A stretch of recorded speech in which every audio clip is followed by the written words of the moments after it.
창세기 32장 13절에서 32절까지의 말씀입니다. 찾으신 줄 알고 제가 하나님의 말씀을 공독합니다. 야곱이 거기서 밤을 지내고 그 소유 중에서 형 에서를 위하여 예물을 택하니 암염소가 200이요 소점소가 20이요 암양이 200이요 수장이 20이요 전나는 낙타 30과 그 새끼요 암소가 40이요 황소가 10이요 암나귀가 20이요 그 새끼 나귀가 10이라. 그것을 각각 때로 나누어 종들의 손에 맡기고 그의 종에게 이르되 나보다 앞서 건너와서 각대로 거기를 두게 하라 하고, 그가 또 앞선 자에게 명령하여 이르되 내 형 에서가 너를 만나 묻기를 내가 누구의 사람이며 어디로 가느냐 내 앞의 것은 누구의 것이냐 하거든 대답하기를 주의 종 야곱의 것이요 자기 주 에서에게로 보내는 예물이오며 야곱도 우리 뒤에 있나이다 하라 하고, 그 둘째와 셋째와 각대를 따라가는 자에게 명령하여 이르되 너희도 에서를 만나거든 이같이 그에게 말하고, 또 너희는 말하기를 주의 종 야곱이 우리 뒤에 있다 하라 하니, 이는 야곱이 말하기를 내가 내 앞에 보내는 예물로 형의 감정을 푼 후에 대면하면 형이 혹시 나를 받아주리라 함이었더라. 그 예물은 그에 앞서 보내고 그는 무리 가운데 밤을 지내다가 밤에 일어나 두 아내와 두 여종과 11아들을 인도하여 야복나루를 건널 때 그들을 인도하여 시내를 건너가게 하고 그의 소유도 건너가게 하고, 야곱은 홀로 남았더니 어떤 사람이 날이 새도록 야곱과 씨름하다가 자기가 야곱을 이기지 못함을 보고 그가 야곱의 허벅지 관절을 치매 야곱의 허벅지 관절이 그 사람과 씨름할 때 어긋났더라. 그가 이르되 날이 새려하니 나로 가게 하라. 야곱이 이르되 당신이 내게 축복하지 아니하면 가게 하지 아니하겠나이다. 그 사람이 그에게 이르되 내 이름이 무엇이냐. 그가 이르되 야곱이니이다. 그가 이르되 내 이름을 다시는 야곱이라 부를 것이 아니요 이스라엘이라 부를 것이니 이는 내가 하나님과 및 사람들과 겨루어 이겼음이니라. 야곱이 청하여 이르되 당신의 이름을 알려주소서. 그 사람이 이르되 어찌하여 내 이름을 묻느냐 하고 거기서 야곱에게 축복하니라. 그러므로 야곱이 그곳 이름을 브니엘이라 하였으니 그가 이르기를 내가 하나님과 대면하여 보았으나 내 생명이 도전되었다 함이더라. 그가 브니엘을 지날 때 해가 돋았고 그의 허벅다리로 말미암아 절었더라.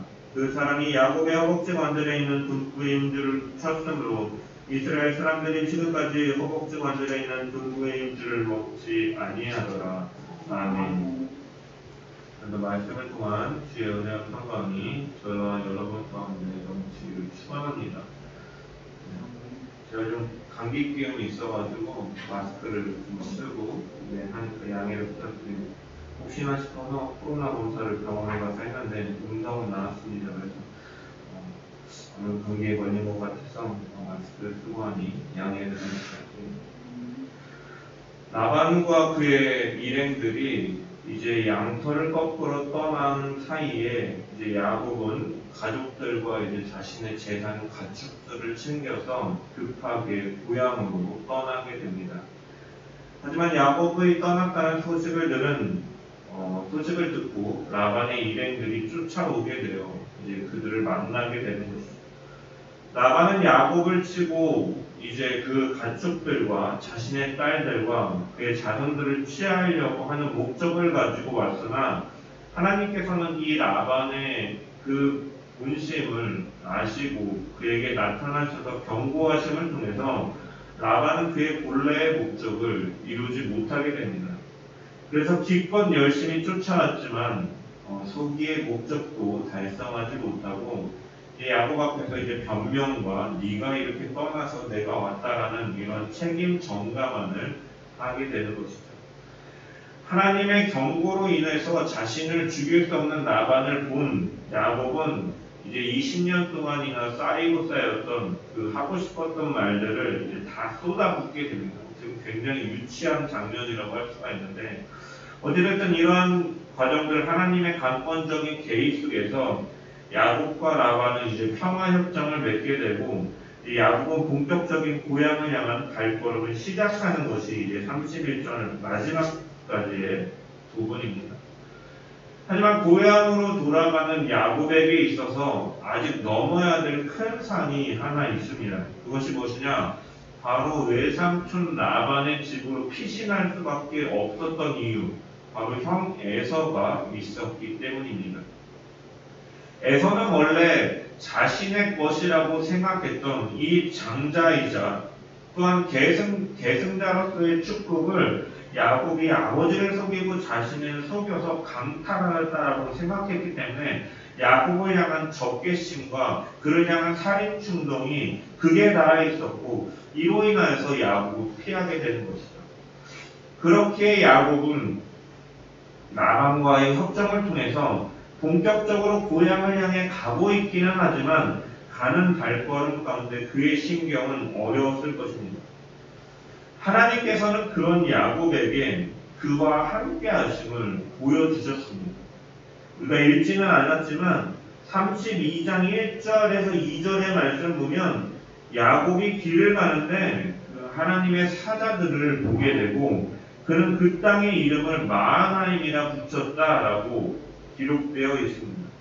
그런데 우리가 문맥상으로 보면 31장과 이 32장을 읽는 중에 이 1, 2절은 어떻게 보면 조금 뜬금없다라는 생각이 들 수가 있습니다. 왜냐? 야곱의 여정에 대해 말하다가 갑자기 야곱이 길을 가는 중에 하나님의 사자들을 보았고 마하나임이라 붙였더라라고 하면서 그 마하나임에 대해서 어떤 설명이 이루어진 것이 아니라 그 다음에 다시금 그 여정, 이 에서를 만나는 이 여정에 대해 언급되고 있기 때문입니다. 그래서 이 문맥상으로 봤을 때는 이 1, 2절이 굉장히 조금 어색하게 느껴질 수가 있습니다. 그렇다는 것은 이 1, 2절이 어떤 분명한 목적에 의해서 이 삽입되었고 기록되었음을 우리는 유추해 볼 수가 있는 것입니다. 여러분, 하나님의 사자인 천사는 항상 이 하나님의 명령에 통해서 이 하나님의 그 명령에 순종하면서 야곱을 지켜왔을 것입니다. 그렇지만 평소에는 야곱이 보지 못하다가 지금 이 시점에 야곱이 보았다라는 것에 이 핵심이 있는 것입니다. 하나님께서는 특별히 이 시점에 하나님의 사자들을 야곱에게 보여주셨다라는 의미인 것이죠. 왜? 이제 이 본격적으로 고향을 향해 가고 에서의 위협이 있는 이러한 상황 속에서 두려워할 야곱에게 20년 전에 그 베델에서의 약속을 하나님께서는 기억하게 하시기 위해서 그 사자들을 그에게 보여주시는 것입니다. 야곱이 고향을 떠나 외삼촌의 집을 향하다가 고단한 중에 이제 베델에서 잠이 들었죠. 그때 꿈에 본즉 사닥다리가 땅 위에 서 있는데 그 꼭대기가 하늘에 닿았고 또 본즉 하나님의 사자들이 그 위에 오르내리더라 라고 그가 본 기억과 경험이 있습니다. 20년 전에 야곱은 이 하나님의 천사들을 보았고 하나님께서는 그에게 약속한 것을 다 이루기까지 내가 너를 떠나지 아니하겠다라고 베델에서 약속하셨습니다. 그렇기에 야곱이 지금 32장에서 본 하나님의 사자들은 하나님의 명령과 약속에 따라 자신이 보호받고 있다는 사실을 확인할 수 있는 기회였다라는 것입니다. 하나님께서 그런 목적으로 그에게 보여주신 것이고 그렇기 때문에 야곱은 아무것도 두려워하지 말고 오직 그 하나님만을 믿으면 평안을 누릴 수 있었던 것입니다. 이것을 하나님께서 야곱에게 알려주시기 위해서 그에게 하나님의 사자들을 지금 이 시점에서 보여주고 계신 것입니다. 하지만 야곱은 연약한 인간인지라 이 마하나임의 사건을 경험한 이후로도 두려움을 완벽하게 떨쳐낼 수가 없는 상황이었습니다. 우리는 야곱의 심정을 너무나 잘 이해할 수가 있습니다. 우리가 믿음을 가지고 이 땅 가운데 살아간다 하지만 우리는 연약함 속에서 환경과 어려움이 닥칠 때마다 우리는 그 하나님의 손을 전적으로 의지하기보다는 이처럼 야곱처럼 두려움과 역력 가운데 살아가는 것이 우리의 인생이기 때문입니다. 야곱은 어찌됐든 그러한 두려움을 완벽히 떨쳐낼 수 없는 상황 속에서 그의 발걸음은 고향으로 계속해서 가게 되고 이 고향 가나안으로 들어가기 위해 필히 들릴 수밖에 없는 세일 근처로 이제 이동하게 되는 것입니다. 이 에서가 세일 근처에서 터전을 잡고 그 가족을 세우고 있는 것은 예전에도 말씀드렸다시피 이 세일사는 이 통행하는 어떤 요충지, 도로의 교통의 요충지였기 때문에 그는 이러한 이동들을 잘 볼 수가 있어 이 세일산에 거주하면서 약탈하고 통행료를 받는 이러한 일들을 했던 것입니다.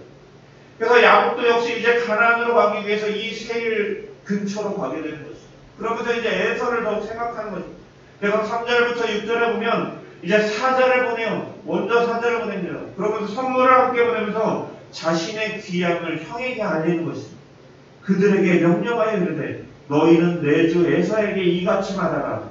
주의 종 야곱이 이같이 말하기를 내가 라반과 함께 거류하며 지금까지 머물러 있었사오며 내게 소와 나귀와 양떼와 노비가 있으므로 사람을 보내어 내 주께 알리고 내 주께 은혜 받기를 원하노라. 여기서 내 주라는 것은 에서를 높이는 표현인 것입니다. 에서에게 은혜를 받기를 원한다. 이렇게 첫 번째 사자를 보내었던 것입니다. 그런데 이 사자를 보내고 난 후에 이제 그는 이 종을 통해서 에서의 상황을 보고받게 됩니다. 에서가 어떻게 행동을 하느냐? 400명의 군사를 이끌고 야곱을 만나러 오고 있다는 소식을 그가 듣습니다. 이 사실을 알게 된 야곱은 겁이 났어요. 그리고 공포에 빠집니다. 그래서 그의 신경을 보면 7절에 야곱이 심히 두렵고 답답하였더라 라고 기록되어 있습니다. 400명의 군사를 환영하기 위해서 오는 것은 아니겠죠. 그런 군사를 내리고 에서가 오고 있다는 정보를 받은 야곱은 두려움 속에서 이제 그가 할 수 있는 모든 대책을 다 동원하고 있습니다. 그는 자기와 함께 있던 사람들과 이 가축들을 두 대로 나누었어요. 그리고 이렇게 하는 목적은 에서가 한 무리를 치게 되면 나머지 한 무리는 도망하겠다는 계산 속에서 이러한 행동을 하는 것이죠.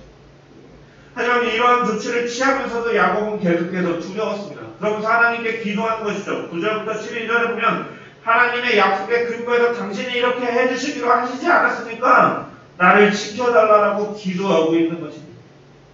하지만 이 기도를 드린 후에도 야곱은 마음에 평강을 얻을 수가 없는 거예요. 에서의 위협이 있기 때문에. 그래서 그는 어떻게 행동을 합니까? 그 뒤에도 보면 우리가 읽는 것처럼 자신의 재산을 계속해서 에서에게 보내는 것이죠.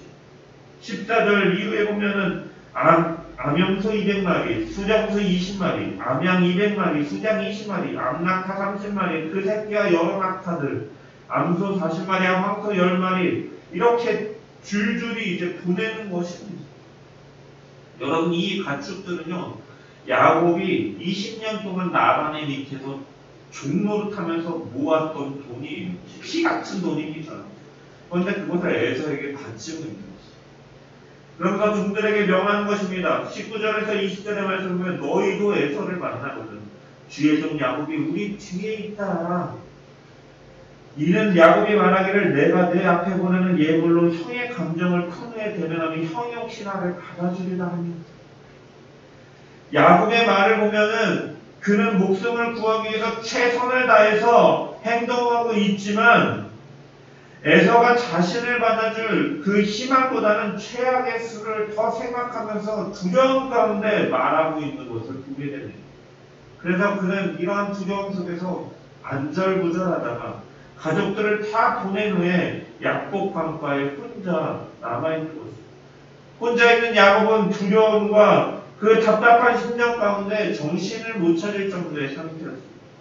왜? 에서의 공격을 받으면 모든 것을 다 잃을 뿐만이 아니라 가족들의 생명은 물론이고 자신의 생명까지도 위험한 상황이기 때문에 그리고 그 공격 속에서 자신이 가나안 땅에 들어가지 못할까 두려웠고 아버지 이삭과 어머니 리브가를 만나지 못할까 두려웠고 무엇보다도 하나님의 약속에 자신이 포함되지 않을까 하나님께서 그 언약의 대승자로서 이 가나안 땅을 주시고 이 언약 속에 자신이 포함되지 못할 것을 그는 두려워했던 것입니다.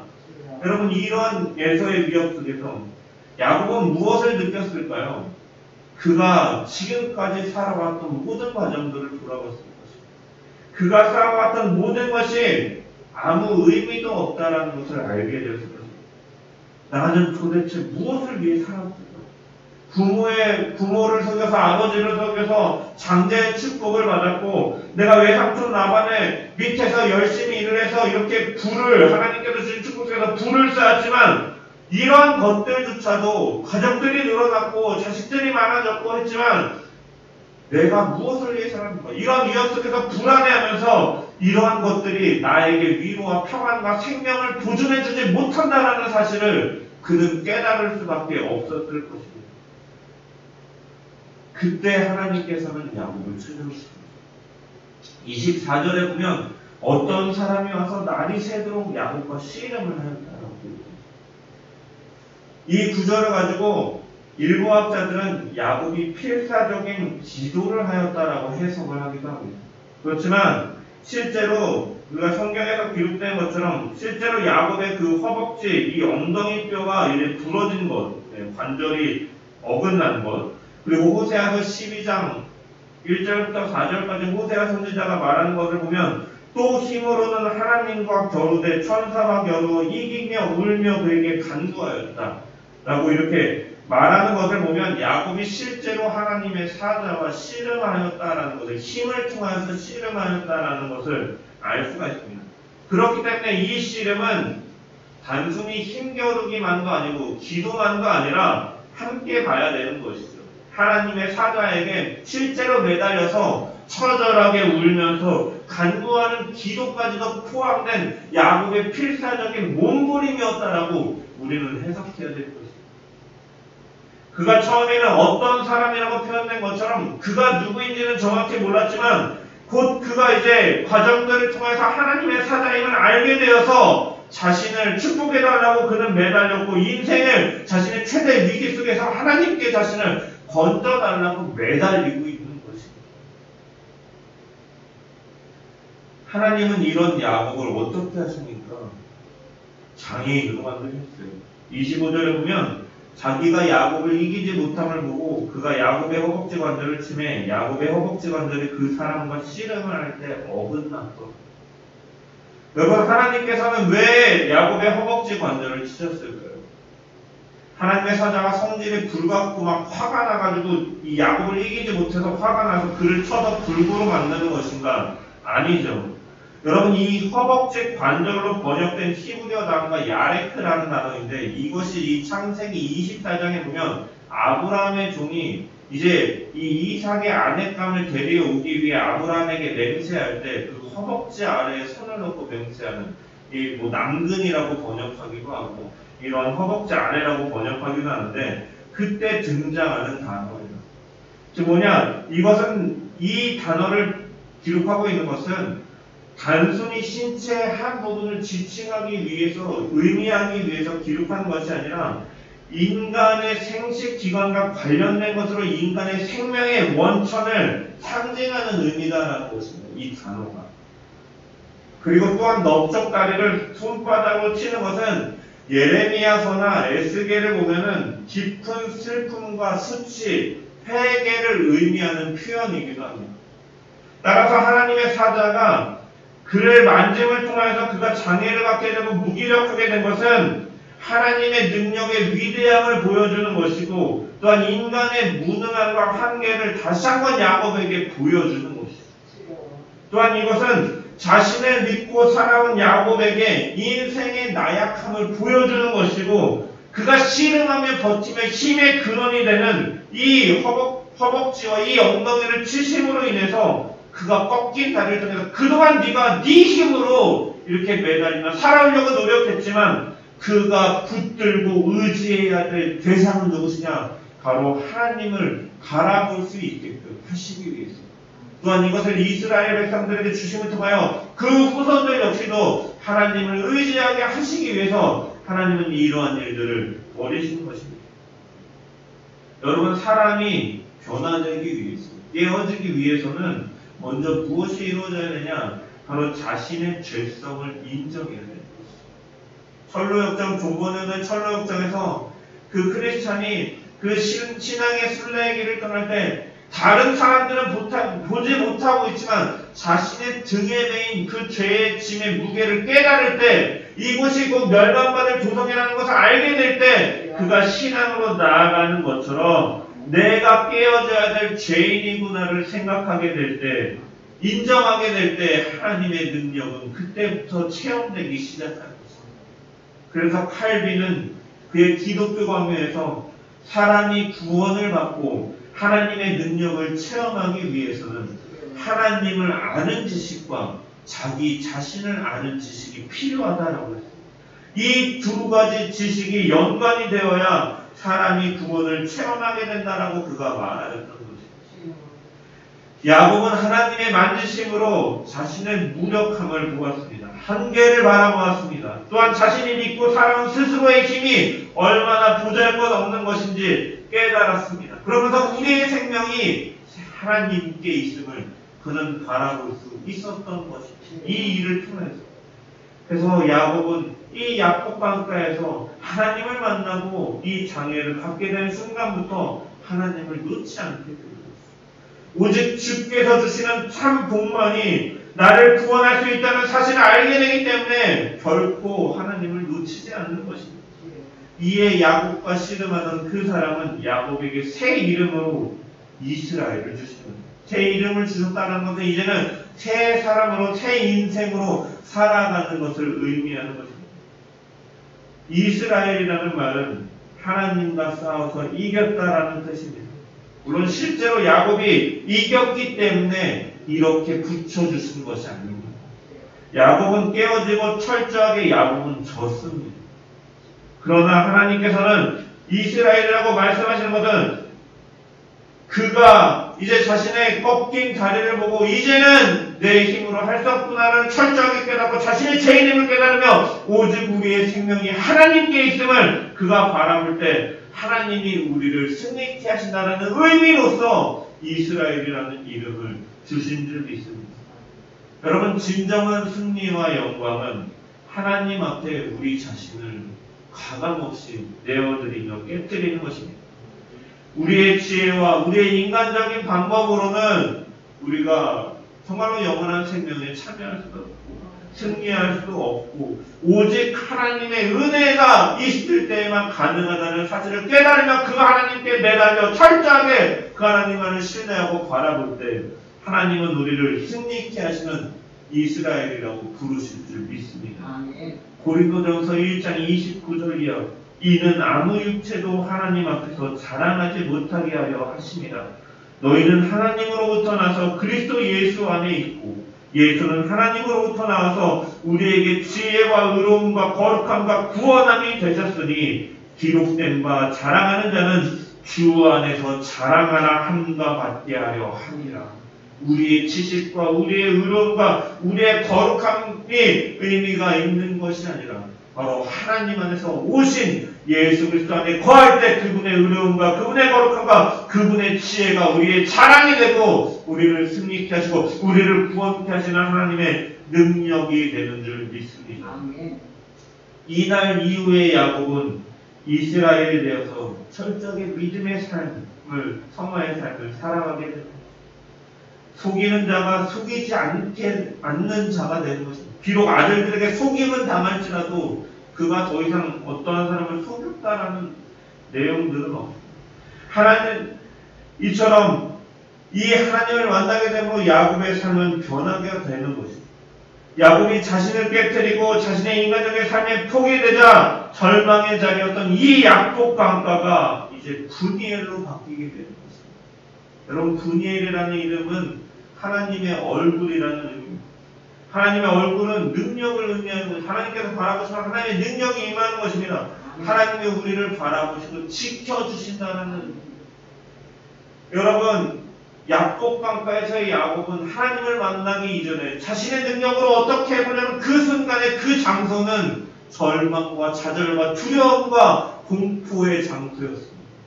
하지만 그가 하나님께 간절히 매달렸고 내 힘으로는 될 수 없구나. 하나님만이 내 삶의 생명의 구원이 되시는구나라는 깨달을 때 그곳이 분이엘로 바뀌게 되는 것입니다. 그리고 분이엘을 떠날 때 이제 해가 돋았다라고 성경은 증언합니다.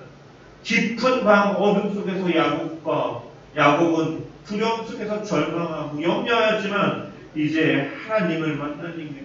그 이스라엘로 바뀐 이후에 그 두려움과 절망 가운데 맞섰던 밤과 대조적으로 이제는 낮이 되고 희망이 되고 소망이 되고 그 안에 두려움이 변하여 평강이 된 줄 믿습니다. 그 이후에는 우리가 잘 알다시피 하나님께서 은혜를 베풀어 주심을 통하여 애서와 극적인 이 성공과 화해를 통해서 하나님은 그를 약속대로 이끌어 가시는 줄 믿습니다. 여러분, 우리는 이 말씀을 보면서 하나님께 지는 것은 우리의 부끄러움이나 수치가 아닙니다. 오히려 우리가 하나님 앞에 철저하게 깨어지고 철저하게 하나님 앞에 낮아질 때 하나님은 우리를 승리케 하시는 분이신 줄 믿습니다. 그 하나님을 의지하며 우리의 자리가 어두움과 밤의 절망의 자리였던 야곱 강가가 아니라 분이의 하나님의 얼굴을 구하며 하나님의 그 얼굴을 바라보며 날마다 늘 믿음으로 신앙으로 이겨나가는 저와 여러분 되기를 소망합니다. 말씀을 마무리하겠습니다. 우리는 베델에서 하나님으로부터 약속을 받은 야곱이 라반의 아래에 있을 때 라반은 계속적으로 자신을 착취하였음에도 그 과정 속에 하나님은 약속을 이뤄가심을 통하여 자손들을 많이 갖게 하셨고 또한 부도 쌓게 하신 하나님을 야곱은 경험하였습니다. 또한 자신을 죽이러 오는 라반에게 강권적으로 개입하셔서 자신을 지키시는 하나님도 바라보았습니다. 마하나임에서 하나님의 사자를 보내면서 자신을 지키고 인도하시는 하나님의 손길도 그는 보았습니다. 그럼에도 야곱은 에서가 400명의 군대를 이끌고 온다는 소식에 혼비백산하며 두려움에 떨었습니다. 이러한 야곱의 모습을 보면서 우리의 연약함을 볼 수가 있는 것이죠. 하나님의 구원의 확신과 말씀을 통한 풍성한 약속이 우리 가운데 있음에도 불구하고 우리는 환경과 상황에 따라 두려워하며 하나님을 의지하기보다는 자신의 방법대로 자신의 지혜대로 문제를 해결하려면서 아둥바둥하며 살아간다는 것입니다. 무리를 걸으시는 주님을 본 베드로가 주님, 나도 무리를 걷고 싶습니다. 나에게 명하셔서 물 위로 오게 하소서 라고 요청하였고 주님은 베드로의 요청을 듣고 오라 말씀하셨습니다. 베드로는 주님의 말씀을 듣고 주님을 바라보고 한 발 한 발 걸어 나갔을 때 그는 물 위를 걸었지만 그가 걷다가 바람을 보니까 두려운 마음이 들었고 두려운 마음이 그에게 들자 그는 물에 빠지게 되었다라고 복음서 기자는 증언하십니다. 주님께서는 그런 베드로를 얹어주시면서 믿음이 적은 자여 왜 의심하느냐 말씀하시면서 그의 손을 붙잡아 주셨고 그를 구원하셔서 배 위에 올라가시는 것을 보게 됩니다. 이처럼 우리는 야곱과 같이 베드로와 같이 약속을 받았음에도 연약함 속에 때로는 환경을 바라보고 두려움과 염려 속에 하나님을 의지하지 못할 때가 많은 연약한 존재들입니다. 하지만 그런 가운데서 물을 다스리심을 통해 창조주의 힘을 드러내신 예수님께서는 우리의 손을 붙잡고 구원의 나가도록 이끌어 주시는 줄 믿습니다. 이 하나님의 손길을 바라보면서 때로는 나의 믿음의 연약함 속에서 흔들리고 믿음을 잃고 날망할지라도 다시 불러서 세우시는 하나님의 손길을 의지하고 우리가 의지할 것은 다른 것이 아닌 하나님의 손에 있음을 늘 기억하면서 믿음으로 걸어나가는 저와 여러분 되기를 주님의 이름으로 간절히 축원합니다. 그 하나님을